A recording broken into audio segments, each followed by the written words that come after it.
आ रही है। Bhim army chief Chandrashekhar Azad को किया गया गिरफ्तार। देवबंद में चंद्रशेखर आजाद को गिरफ्तार किया गया।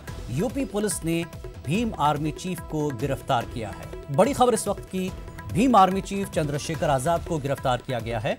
देवबंद में चंद्रशेखर आजाद को गिरफ्तार किया गया। यूपी पुलिस ने भीम आर्मी चीफ चंद्रशेखर को गिरफ्तार किया है।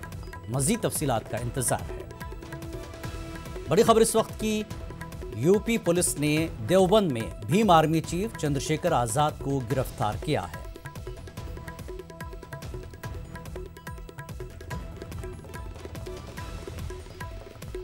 बड़ी खबर, देवबंद में भीम आर्मी चीफ चंद्रशेखर आजाद को यूपी पुलिस ने गिरफ्तार किया है।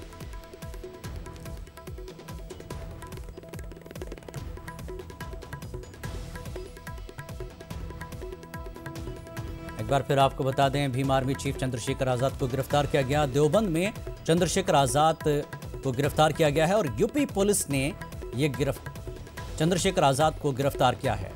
चंद्रशेखर आजाद भीम आर्मी के चीफ हैं।